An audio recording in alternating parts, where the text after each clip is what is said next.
નમો પાર્વતી પતિ હર હર મહાદેવ.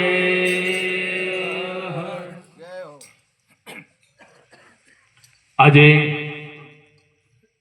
સામઢી મોટાવાસ જે કેસરસિંહની નિર્વાણ તિથિ નિમિત્તે ભજન સત્સંગ રાખ્યો, એમના દીકરાઓને, એમના ધર્મપત્ની, એમના દીકરીઓને, પૂરા પરિવારને ગુરુ મહારાજ ખૂબ ખૂબ આનંદમાં રાખે અને એ પરિવારને ખૂબ ધન્યવાદ છે. અને આ પ્રસંગમાં જે આમંત્રણને માન આપી અને આપણી વચ્ચે વ્યાસપીઠને દીપાવી રહ્યા છે એવા જસુરામ મહારાજ, ભૂપતરામ મહારાજ, જગતપુરી મહારાજ, અનારામ મહારાજ અને દરેકે દરેક ભક્તજન, માતાઓ, બહેનો, દરેકને જય ગુરુ મહારાજ. તો આપણા સંત મહાપુરુષો આપણને એક આ ચેતવણી આપે છે, ટકોર કરી રહ્યા છે. કારણ કે લખ 84 ફરતો ફરતો આ જીવાતમાં એક માનવનું શરીર ધારણ કર્યું છે. તો 84 લાખ યોનિમાં શ્રેષ્ઠમાં શ્રેષ્ઠ જો હોય તો આ મનુષ્ય દેહ છે. પણ માનવ દેહ મળ્યા પછી કોઈ સંતનું શરણ ન સ્વીકારવામાં આવે અને સંતોની જે સતમાર્ગને ન દોરવામાં આવે ને, તો કે ક્યાં ગયા હતા, ક્યાં એને શું લાયા, કઈ નહીં. કારણ કે જે સંત મહાપુરુષોને શરણે ગયા એમના ઇતિહાસો લખાણા છે ને એમની આજ પૂજાઓ થઈ રહી છે. અયોધ્યાની અંદર આપણે જઈએ, રામચંદ્ર ભગવાનની જે આજે લાખો લોકો લાઈનમાં ઉભા રહીને જેના દર્શન કરવા જાય છે ને, તો એ રામચંદ્ર ભગવાનને પણ ગુરુ વશિષ્ઠજીના શરણે જવું પડ્યું હતું. જે શ્રી કૃષ્ણ ભગવાનની વાતો લઈ આજ સત્સંગ કરી રહ્યા છે, શ્રી કૃષ્ણ ભગવાનને પણ ગુરુના શરણે જવું પડ્યું હતું. આજે રામાપીરની જે યાત્રા કરવા હજારો લોકો જાય છે, રામાપીરને ગોદડીના મોલે પણ સદગુરુ મહારાજને જોડે હાથ મુકાવીને નામ લેવું પડ્યું હતું. એટલે આ સંતોનો મહિમા છે. અને જે આ તો કદાચ શરમ આવે છે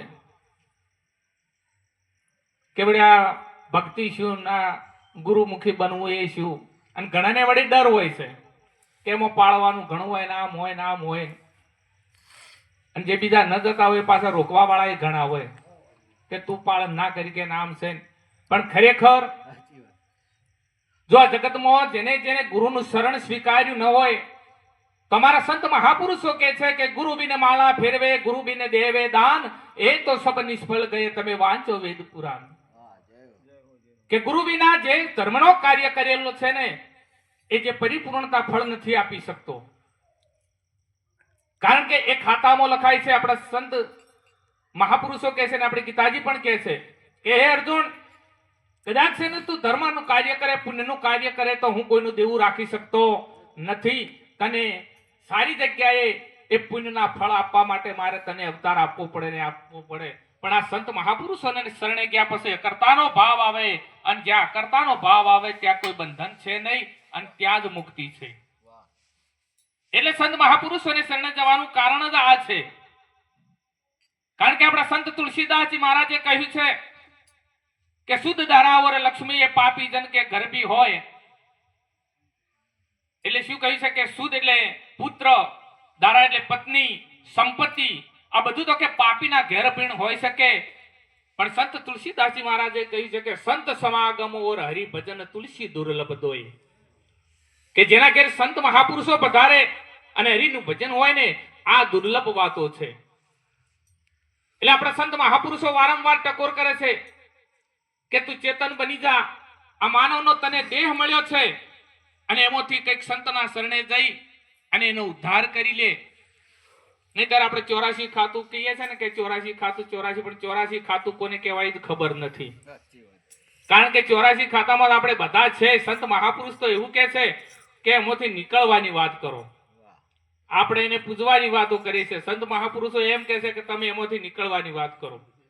9 લાખ તું નિર્મો રહ્યો, 10 લાખ પંખી પરિવાર, 11 લાખ કર્મ કીટ પતંગા, 20 લાખ તું સ્થાવરમાં વિસ્તર્યો, 30 લાખ પશુ પામરમાં જલમ્યો, 4 લાખ અલ્પ માનવ, એમ 84 લાખ અવતાર પૂરા કરી અને આ માનવનો દેહ મળ્યો છે. અને આ માનવનો દેહ મળ્યા પછી કોઈ આવા સંત મહાપુરુષોને શરણે કર્યા જતા રહેવામાં આવે તો આ 84 ટળે એવું છે. પણ આ તો આપણે 84 ને વળગી પડ્યા છીએ. એટલે સંત મહાપુરુષો સાચી વાતો છે, પણ એ સાચી વાતોને આજ માનવા લોકો તૈયાર નથી. હંમેશા આજે પિત્તળ વોરું છે, પણ સોનું કોઈને વોરવું નથી. અમારે જસુરામ મહારાજ જ્યાં સત્સંગ કરે બધે આવો જ સત્સંગ કરે. પાછો ઘણાને તો લાકડા જેવું લાગે, પણ કારણ કે સંત મહાપુરુષો કદાચ કડવા વચનો કહે, પણ એમનો ઉદ્દેશ સાચો હોય છે, એનો ભાવ સાચો હોય છે. જેમ એક રોગી દવાખાને જાય અને ડોક્ટરને પણ ખબર જ છે કે મારું ઇન્જેક્શન આપવાથી આને બળતરા થવાની છે, તે છતાંય ઇન્જેક્શન આપે છે, કારણ કે એનો ઉદ્દેશ અંદરનો સાચો છે કે મારા આ દવાખાને આવ્યો છે ને એ રોગીનો રોગ મટાડવો છે. એક માં કદાચ નાના દીકરાને દવા પાતી હોય છે, નાક દબાઈને પાતી હોય છે, તરફડિયા દીકરો કરતું હોય છે, પણ તોય દવા પાતી હોય છે. કારણ માને દયા તો ઘણી આવે છે, પણ એને ખબર છે કે જો આ દવા પાવામાં નહીં આવે તો આ મારા દીકરાનો રોગ મટશે નહીં. આ સંત મહાપુરુષો આકરા શબ્દોમાં કદાચ ટીકા એટલા માટે જ કરતા હોય છે, એમનો ઉદ્દેશ તો સાચો જ છે કે જે આ લોકો છે અજ્ઞાનતામાં સૂતા છે ને એને જગાડવા છે. એટલે એમને બળતર થાય છે એટલા માટે, કારણ કે એ પણ કહે કે ગુરુ મહારાજની પાસે વરીને આવ્યા છે ને બંધાઈને આવ્યા છે કે આ ગુરુ મહારાજ તમે અમને દાયિત્વ સોંપ્યું છે, એટલે બીજા 100 જીવોને અમારે જગાડવા એવું દાયિત્વ સંભાળી રહ્યા છે, એમની ફરજ સમજી રહ્યા છે. એટલા માટે કદાચ કડક શબ્દો કહેતા હશે, પણ કદાચ જો આ તો કડવા પેલા મીઠા મીઠા સબ કોઈ પીવે પણ કડવા પીવે ના કોઈ. એક વાર જો કદાચ કડવા પીવે ને તો સબસે મીઠા હોય. એટલે સંત મહાપુરુષો એમનો ઉદ્દેશ જ એ છે કે આમે એમને જગાડવા. હવે જગાડવા એટલે કે ઘેર ઊંઘ્યા છે એની વાત નથી, પણ અજ્ઞાનતામાં જે સૂતા છે એ. કારણ કે સંત મહાપુરુષોના શરણે જઈ અને સત્સંગનો જો ઘસારો ન થાય, ઘસારા વગર કોઈ મેળ ખાય એવું છે નહીં. સતત સંત મહાપુરુષોનો ઘસારો હોય. કારણ કે નાથજી બાપુ કહેતા કે કદાચ સોનાની જારી હોય અને એને અભડાઈ ઉપર મૂકી દેવામાં આવે તો સોનાને કાટ ન લાગે, પણ સોનાને શેપડ તો લાગે ને લાગે. આ અસંખ્ય યુગથી આ જીવાત્મા હાલ્યો આવે છે અને એની મનની અંદર એવી બધી ગાંઠો પડી ગઈ છે, કામ ક્રોધ ઈર્ષા અદેખાય, અને આ ક્યારે ધોવરાય? આ સંત મહાપુરુષોના સત્સંગ સિવાય મેળા ખાય એવું છે નહીં. સતત કદાચ સંતોનો જો કસારો હશે તો જ ચળકાટ આવશે, નહીતર કંઈક આયા ને કંઈક જતા રહ્યા કોઈ યાદે કરતું નથી. એટલે આ સંત મહાપુરુષોની વાતોને માનજો, માતા પિતાની સેવા કરજો. કારણ કે બીજું જે આજે આપણે આડાવડા વળગી ગયા છે, ન કરવાના કાર્યો કરી લઈએ છે, પણ સજ્જનો એટલું યાદ રાખજો કે કદાચ બીજા બધાએ કર્મકાંડ કરશો ને તો ફળ મળશે, પણ મોક્ષ નહીં મળે. મોક્ષ તો ક્યારે મળશે કે આ સંતો પાસેથી જઈને નામ ધારણ કરી અને ભજન કરશો તો જ. કારણ કે આ મુક્ત કરવા વાળું સાધન છે. એટલે સંત તુલસીદાસજી કહ્યું છે કે જીવનમાં કરવા જેવું હોય તો શું છે કે તુલસી જગ में आए के कर लीजिए दो काम, देने को टुकड़ा भला और लेने को हरि नाम. संत कबीरजीએ પણ કહ્યું છે, કબીર કહે કમાલ કુ તો દો બાતે શીખ લે, કર સાહબ કી બંદગી ઓર ભૂખે को तू अन्न दे. કે આ જીવનમાં બે કાર્ય કરી લેવા છે એવા છે, એક ભજન, પણ ભજન કોનું કરવું એ આપણને ખબર હોવી જોઈએ. કારણ કે આપણે રામની વાત કરી, બહુ સરસ વાત કરી કે એક અવતારી પુરુષ થઈ ગયા, પણ જ્યાં સુધી પોતાની અંદર આત્મરામની ઓળખાણ ના થાય ત્યાં સુધી બીજા કોઈની ઓળખાણ થાય. એવું સંત મહાપુરુષો દેવ કહે છે કે પોતાની ઓળખાણ કરી લે. આત્મરામ સમર મન મેરા, જન્મ મરણ મટી જાય તેરા. એ વસ્તુને જાણવાની જરૂર છે. નહીતર એક કાશીમાં જઈ અને ભાઈ ભણીને આવ્યા, 12 વર્ષ ત્યાં કાશીમાં રહ્યા અને વિદ્યા ભણીને આવ્યા અને ઘેર આવ્યા તેમને. કારણ કે જો કદાચ જીરવી ન શકીએ તો વિદ્યાનો પણ મદ થાય, અહંકાર થાય. કોઈને રૂપનો અહંકાર હોય, કોઈને જવાનીનો અહંકાર હોય, કોઈને સત્તાનો અહંકાર હોય, કોઈને પૈસાનો અહંકાર હોય.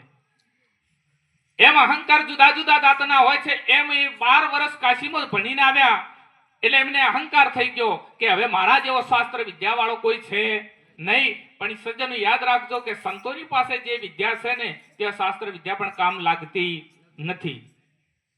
એટલે 12 વર્ષે ઘેર આવ્યા, પણ એના પિતાને એને નમસ્કાર ન કર્યા. એટલે એના પિતાને ખબર પડી કે મારા દીકરાને અહંકાર થયો છે.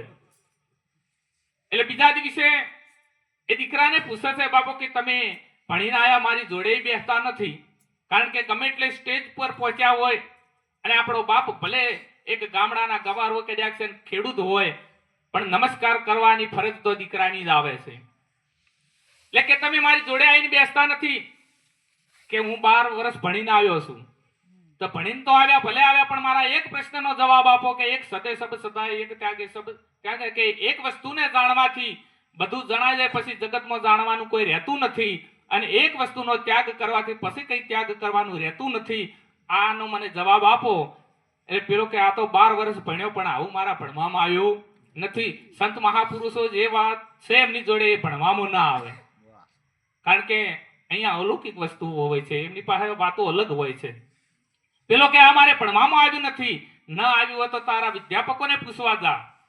પાછો વિદ્યાપકોને પૂછવા જાય છે, બધા ચોપડા ખોલી અને જોવે છે, પણ કે ક્યાંય આનો જવાબ નથી. ફરીથી પાછો આવી અને એના પિતાને નમસ્કાર કરે છે કે પિતા, હવે આનો પ્રશ્નનો જવાબ તમારે આપવો પડશે. કે તો તારી અંદર જે આત્મરામ ચૈતન્ય વસ્તુ છે એને જાણવાથી પછી જગતમાં બીજું કોઈ જાણવાનું રહેતું નથી. કારણ કે જો એ વસ્તુ એ પરમ તત્વની જાણ થઈ જાય તો પછી એ બીજું આખું જગત કોઈ નોખું છે નહીં, પછી બીજું ત્યાં દ્વૈતપણું છે જ નહીં. એ ભૂમિકા ઉપર આવે તો અદ્વૈતપણું છે, એટલે અદ્વૈત છે તો પછી બીજા કને જાણવાની જરૂર છે.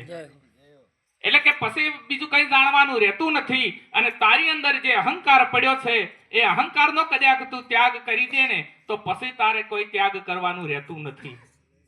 એટલે આ સંત મહાપુરુષોની વાતો આવી છે.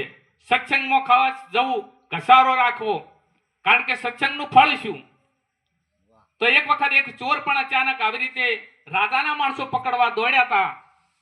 કોઈ દિવસ ભજનમાં જતો નહીં, પણ ભજનમાં અનાયાસે બેસી ગયો, કારણ કે જો ભજનમાં નહીં બેસું તો રાજાના માણસો પકડી લેશે. અને આવા સંત મહાપુરુષોનો સત્સંગ સાંભળી ગયો કે આ સત્સંગનું પુણ્યનું ફળ એટલું છે ને કદાચ તમારે જોવું તો પણ જોઈ શકાય. આટલી વાત એને જાણવામાં મળી. અને એક વખત એમ કે અમુક કાલમાં મૃત્યુની છે, અમુક સમયની અંદર શરીર છોડવાનું છે તો છે જ. અમુક સમયની અંદર એનું શરીર છૂટ્યું અને જ્યારે યમના દૂતે પૂછ્યું કે તારે પાપનું ફળ ભોગવવું છે કે પુણ્યનું? એટલે પેલા સંત મહાપુરુષની વાત યાદ આવી કે મારે પાપનું ફળ ભોગવવું નથી કે પુણ્યનું ફળ ભોગવવું નથી, પણ પુણ્યનું ફળ જોવું છે. કે એમ કે આ તો મને ખબર ના પડે. સ્વર્ગમાં ગયા. સ્વર્ગમાં ઇન્દ્રદેવ પણ કહેવા માંડ્યા કે આ તો બ્રહ્માજી જોડે જવું પડે. બ્રહ્માજી વિષ્ણુજી જોડે લઈ ગયા. એટલે પેલો કે મને હવે થાક લાગ્યો છે. અને વિષ્ણુજી બ્રહ્માજી બધા 4 જણા ડોલીમાં બેહાડીને લઈ જાય છે. અને વિષ્ણુ ભગવાનને કહે છે કે નારાયણ, આ એમ કહે છે કે મારે પુણ્યનું આ સત્સંગનું ફળ શું એ જોવું છે. એટલે નારાયણ હસવા મળ્યા કે તો આ જોઈ તો રહ્યા છો, શું છે હવે કે જોવાનું બાકી શું છે? કે કેવી રીતે? તો કે બ્રહ્માજી, સ્વર્ગનો રાજા ઇન્દ્ર, યમદેવ અને ચિત્રગુપ્ત જો 4 જણા ડોલીમાં ઉપાડી અને મારા વૈકુંઠ લોકમાં તમે લઈને આવ્યા હોય તો આનાથી વળી બીજું આ ફળ જોવાનું કયું? આ જોઈ તો રહ્યા જ છે. એટલે સત્સંગનું ફળ મોટું છે. સંત મહાપુરુષોની વાતો માનજો, અને ન માને તો કદીએ ન માને. કારણ કે એક ભૂંડ હતું. એટલે કોઈ આવા મહાત્માથી નીકળ્યા અને પેલા ગટરના ગારા ફેંકતું હતું. એટલે એને સંત મહાપુરુષોનો, કારણ કે એમના અંતરમાં એટલી બધા કરુણા વાળા હોય છે ને, એને દયા આવી જાય. એટલે આવા સંત મહાપુરુષ પેલા ભૂંડને કહે છે, એ ભૂંડ, હા તું ગટરના ગારા ફેંદે તારે સ્વર્ગમાં આપું છે, હું લઈ જાઉં. એટલે ભૂંડ કહે છે સ્વર્ગમાં શું હોય? ઓહો, ત્યાં તો કે અલૌકિક બંગલા, અલૌકિક બધી વસ્તુઓ. એટલે ભૂંડ કહે છે કે બધું સોય રીતે ગટર હોય ના હોય એ પેલું કહો. એટલે પેલા મહાત્મા કે ભલા આદમી ત્યાં ગટર ના હોય તો કે એ અલૌકિક વસ્તુ બધી તમને મુબારક, ગટર ના હોય મારે તો આપવું નથી. એટલે કદાચ ગટર ના જીવ હોય ને એ ગમે એટલે માથાકૂટ કરે પણ તોય એ બહાર આવે નહીં. એટલે સંત મહાપુરુષોનું વાતો માનજો, નકર ખાલી જો સાંભળી અને કદાચ છે ને માથું હલાય મેળ ખાય એવું છે નહીં. જ્યાં સુધી વાત વર્તનમાં ના આવે ત્યાં સુધી કોઈ મેળ આવશે નહીં. એટલે સંત મહાપુરુષોનો સત્સંગ મોટો છે.